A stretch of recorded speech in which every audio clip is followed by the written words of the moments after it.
പ്രിയപ്പെട്ട ഗായകനെ ഗായിക മൃദുല വാര്യരും ഓർത്തെടുക്കുന്നു. എനിക്ക് സത്യം പറഞ്ഞാൽ എല്ലാവർക്കും അദ്ദേഹം വലിയൊരു ലെജൻഡറി സിംഗറാണ്, എനിക്കുമാണ്. പക്ഷെ അതിലപ്പുറത്തേക്ക് എന്താ പറയുക, നമ്മുടെ വീട്ടിൽ ഒരു എൻ്റെ വല്യച്ഛനോ അങ്ങനത്തെ ഒരാൾ പോയൊരു ഫീലാണ് എനിക്ക് കിട്ടിയിട്ടുള്ളത്. കാരണം കുറേ വർഷത്തെ അടുത്തൊരു പരിചയമുണ്ട് എനിക്ക്. ആദ്യമായിട്ട് കാണുന്ന ഒരു പരിപാടിയുടെ അവസരത്തിലായിരുന്നു. അന്നൊക്കെ ഭയങ്കര അത്ഭുതമായിരുന്നു. വലിയൊരു ഇത്രയും ലെജൻഡറി ആയിട്ടുള്ള, നമ്മൾ കുട്ടിക്കാലം മുതൽക്ക് കേട്ട് വളർന്ന ഒരു ശബ്ദം പിന്നെ നേരിട്ട് കാണുന്നു, കൂടെ പാടാൻ സാധിക്കുന്നു. പിന്നെ അതിനുശേഷം കുറച്ച് പാട്ടുകൾ അദ്ദേഹത്തിൻ്റെ കൂടെ ഡ്യുവറ്റായിട്ട് പാടാൻ സാധിച്ചു. ഇതൊക്കെ വലിയ മഹാഭാഗ്യമായിട്ട് കരുതാണ്. അതും എന്നെപ്പോലെ ഇത്രയും ജൂനിയർ ആയിട്ടുള്ളൊരു കലാകാരി എന്ന നിലയ്ക്ക് വലിയ മഹാഭാഗ്യം തന്നെയാണ്.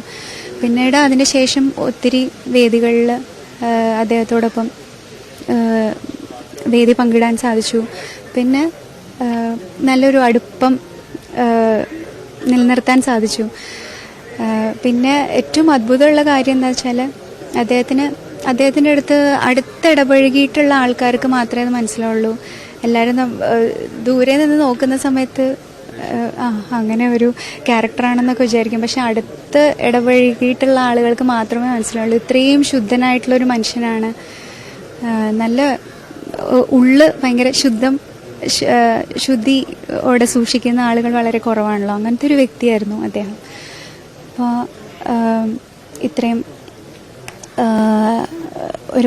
ഒരുപാട് എക്സ്പീരിയൻസ് ഉള്ള ആളായിട്ട് പോലും എന്നെപ്പോലെ ഒരു അത്രയും ജൂനിയർ ആയിട്ടുള്ളൊരു സിംഗറിൻ്റെ അടുത്ത് പലപ്പോഴും ഇങ്ങോട്ടൊക്കെ വിളിക്കാറുണ്ട്. ഞാനിങ്ങനെ അത്ഭുതപ്പെടാറുണ്ട്, ഇത്രയും വലിയൊരു മനുഷ്യൻ എന്തിനാണ് എന്നെ വിളിക്കുന്നതെന്നൊക്കെ വിചാരിക്കാറുണ്ട്. പക്ഷെ എപ്പോഴും വിളിക്കുന്ന സമയത്ത് സുശീലാമ്മയുടെ പാട്ട് കേൾക്കും, റഫീ സാബിൻ്റെ പാട്ട് കേൾക്കും.